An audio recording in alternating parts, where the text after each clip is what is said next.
nous sommes fortes, nous sommes fiers, et féministes et luttes déclassées en colère. Nous sommes fortes, nous sommes fiers, et féministes et luttes déclassées en colère.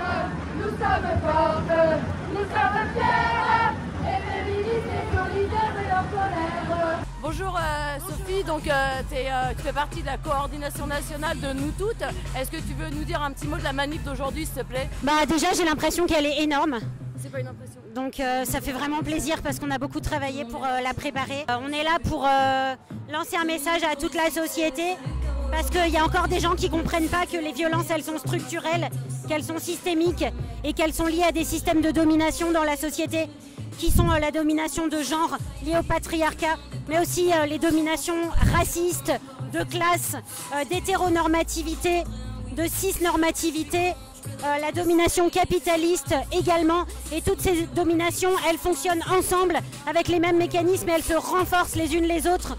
On est là aussi pour dire qu'on veut combattre toutes ces oppressions conjointement parce que c'est ça qui fait notre force. Et c'est comme ça qu'on peut avoir des chances d'affaiblir ces systèmes d'oppression. Il faut dénoncer les choses pour ne plus que certaines choses arrivent aux femmes qui subissent plein de violences. Et surtout, comme je vais dire aussi, dans le travail. Voilà, dans le travail, les femmes subissent beaucoup de choses. Elles sont mal payées, elles sont méprisées, on ne les respecte pas parce que ce sont des femmes. Et dans ce pays, la femme n'a pas d'importance. Donc c'est pour ça que cette journée aujourd'hui est très importante. Alors c'est une question qui peut paraître un peu con, mais il y a plein de personnes qui ne se rendent pas compte en fait de c'est quoi les violences que les femmes subissent au travail. C'est une réalité encore aujourd'hui, ça prend quelle forme? Ça prend toute la palette des violences qu'on subit à l'extérieur, hein, le sexisme, ça va du sexisme au harcèlement sexuel. On compte encore presque 10 tentatives de viol par jour en France sur le lieu de travail. Voilà, en fait, les violences qu'on subit au travail, c'est les mêmes qu'on peut subir dans le privé. Il ne faut pas croire en fait qu'on est à l'abri quand on est au travail, ce n'est pas le cas. Si vous deviez du coup, je sais pas, nous parler d'une seule ou de deux revendications principales aujourd'hui sur cette journée? D'abord, on a déjà obtenu des choses, hein, des référents violences, que ce soit dans le privé ou dans le public. Ensuite, des revendications sur les droits des femmes victimes de violences, des journées d'absence rémunérées, pas de licenciement, pas de déplacement, enfin voilà. Que les femmes victimes de violences que les choses soient réglées par leur désavantage. On demande aussi de la formation, des plans de prévention. Voilà. Et puis là, nous, dans la fonction publique, en ce qui concerne la FSU, on est sur les négociations des plans d'action suite au protocole égalité qui a été voté en 2018 et là qui prend un peu de retard en fait, dans les mises en œuvre. Voilà. Moi je fais partie de l'association Stop VOG, donc Stop Violence Obstétricale et Gynécologique. Et du coup je suis venue manifester pour qu'on prenne en compte les victimes des agresseurs gynécologues. Donc en fait il y a énormément de gynécologues qui sont encore en poste malgré des plaintes au pénal. Donc comme par exemple le professeur Daraï qui a 36 plaintes au pénal et qui est toujours en poste.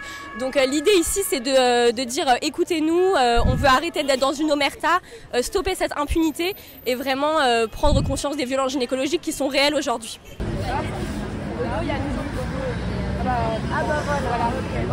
Sur les pancartes, vous parlez d'un rassemblement qui va avoir lieu bientôt à Thonon. Est-ce que tu peux juste nous rappeler pourquoi c'est? Voilà, alors du coup il y a un rassemblement mardi devant l'hôpital Thonon à 18h30 et l'idée c'est de dénoncer, donc comme je disais, l'impunité du professeur Daraï, donc avec 36 plaintes au pénal et toujours en poste.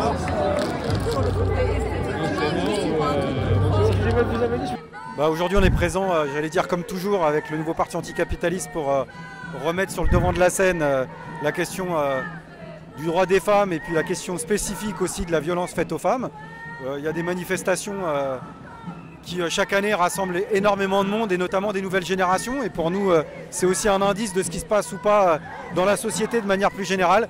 On a souvent retrouvé les luttes féministes aux avant-postes du renouvellement des mobilisations sociales et puis dans le contexte c'est aussi à l'occasion de rappeler par exemple à la classe politique qui a en général beaucoup d'imagination pour parler d'insécurité du matin jusqu'au soir et des chaînes d'information continues qui ont beaucoup d'imagination pour parler d'insécurité jusqu'au soir, qu'étrangement il y a une forme d'insécurité dont on ne parle pas, qui sont concrètement les violences faites aux femmes et que dans ce pays il y a une femme qui tous les 2 ou 3 jours meurt sous les coups de son compagnon ou de son ex-compagnon violent et qu'en l'occurrence si on n'en parle pas c'est peut-être parce qu'on sait tous et toutes que les réponses à apporter à ce type de violence, ce n'est pas des réponses sécuritaristes au sens où le restant de la classe politique l'entend. Et voilà, donc pour nous, c'est aussi la jonction de toutes ces mobilisations.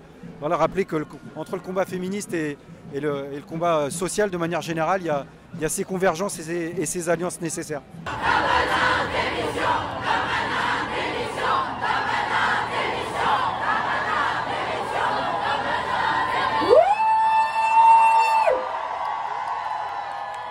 Et alors cette année particulièrement, pourquoi ça a un sens de manifester contre les violences?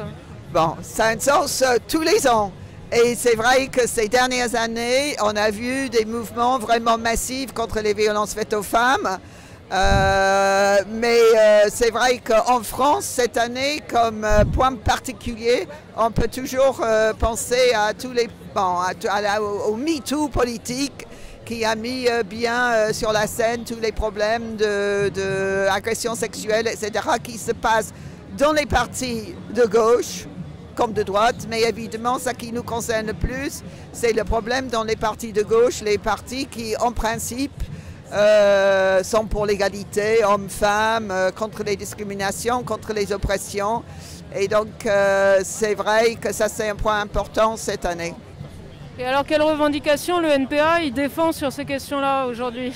On demande, si on parle du MeToo politique, qu'au sein des partis politiques, des syndicats, des organisations du mouvement ouvrier, qu'il y a d'abord qu'on croit les victimes, qu'on croit aux femmes et éventuellement aussi des hommes qui se disent victimes d'agressions sexuelles ou sexistes, qu'on s'assure que ces personnes-là peuvent dès le début continuer à militer en étant à l'aise dans leur organisation, qu'il y a une procédure transparente, confidentielle mais quand même transparente, c'est-à-dire tout le monde sait comment ça se passe, que les victimes soient accompagnées, que les sanctions effectivement ont pour but que les femmes, les minorités de genre, etc., peuvent se sentir à l'aise pour continuer à militer dans ces organisations. On peut considérer que les situations peuvent être dépassées,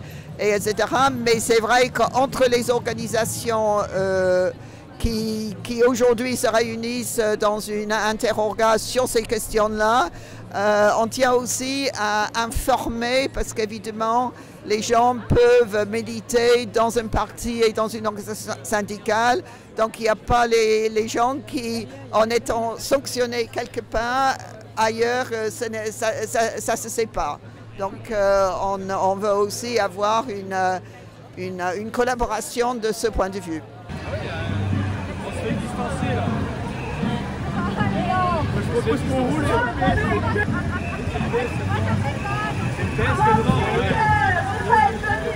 Et c'est le PS de gauche ou le PS de droite? Qui sème l'impunité, l'école de la colère. Qui sème l'impunité, l'école de la colère. Qui sème l'impunité, l'école de la colère. Qui sème l'impunité, l'école de la colère. Et là, ce qui me réjouit vraiment, c'est de voir toute cette jeune génération, parce qu'il y a énormément de jeunes dans cette manif qui crient, qui ont une énergie incroyable. Et en fait, ce que j'ai ressenti sur le camion, quand on chante, quand on crie ensemble, c'est qu'on recharge nos batteries de force militante. C'est des moments de rechargement de batterie. En fait, je vois l'énergie et la force qui revient, parce qu'en fait, ces systèmes d'oppression, on les combat tous les jours. Et la manif, elle sert aussi à ça. Elle sert à envoyer des messages à la société, mais elle sert aussi à se retrouver et à se donner mutuellement de la force et de la sororité. Alors en fait, il faudrait qu'on attende bien sagement, en silence, que nos vies soient classées sans suite et l'accepter sans manger. Pas question. Tant que régnera l'impunité jusqu'au sommet de l'État, nous serons dans la rue et en lutte tous les jours. Et alors plus globalement, sur les questions des violences faites aux femmes, c'est quoi pour toi les grandes revendications qu'il faut porter en ce moment? Évidemment, pour nous, tout doit toujours commencer par l'éducation, l'information, que ça soit dans les familles, à l'école, dans les organisations, etc. C'est toujours un point très important. Évidemment, au niveau d'autres types de revendications, c'est aussi tout ça qui peut aider notamment les femmes victimes, c'est-à-dire en termes d'accès à un logement éloigné de la personne qui l'a agressé, bon, les revenus nécessaires, un accompagnement pour faire face au système judiciaire, parce que ce n'est pas facile en fait d'accuser quelqu'un de viol ou d'autres types d'agressions, que par exemple il y a formation, je sais pas, des services de la police, etc., qui doivent faire tout ça, et évidemment que la même chose, que les femmes soient qu'on y croit quand elles disent, et que tout ça n'est pas vous vous êtes habillé comment, vous avez bu, tous ces types de choses qu'on sait sont utilisées pour essayer de relativiser les accusations d'agression. Toutes ces violences sexistes, sexuelles qui sont systémiques, comme tu l'as rappelé, dans un contexte d'intersectionnalité, il y a aussi des revendications qui sont propres à ces manifestations-là en termes de thunes par rapport aux institutions. Quelles ont-elles? Alors, cette année, on a rédigé 15 revendications qui font partie d'un projet de loi cadre.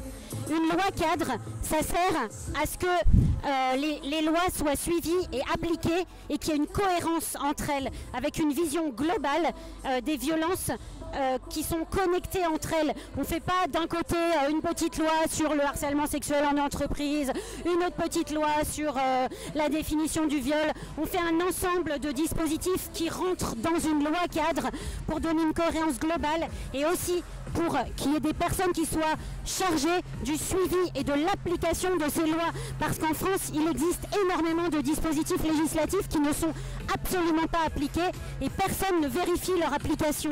90% des plaintes pour harcèlement sexuel au travail sont classées sans suite.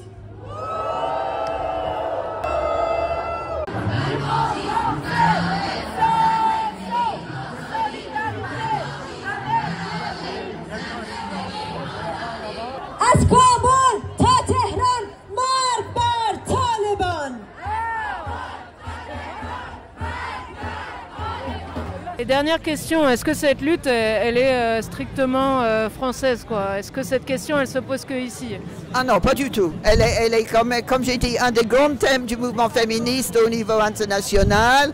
On a vu des grands mouvements en Amérique latine, en Argentine, au Mexique, avec un problème énorme de fémicide. En Inde aussi, où c'est aussi très intermêlé avec le problème des castes, etc. Non, vraiment, en Afrique du Sud, en Espagne, vraiment partout, c'est une question parce que tout ça revient en fait à une revendication fondamentale du mouvement féministe qui s'applique à plein de choses, qui est en fait le droit de disposer de son corps, de maintenir l'intégrité de son corps et de décider soi-même qu'est-ce qui passe. Mon corps, mon choix. Tout à fait, oui. Merci beaucoup Penny, bonne manif. Alors je vous propose qu'on adresse quelques petits messages au gouvernement et au chef de l'État.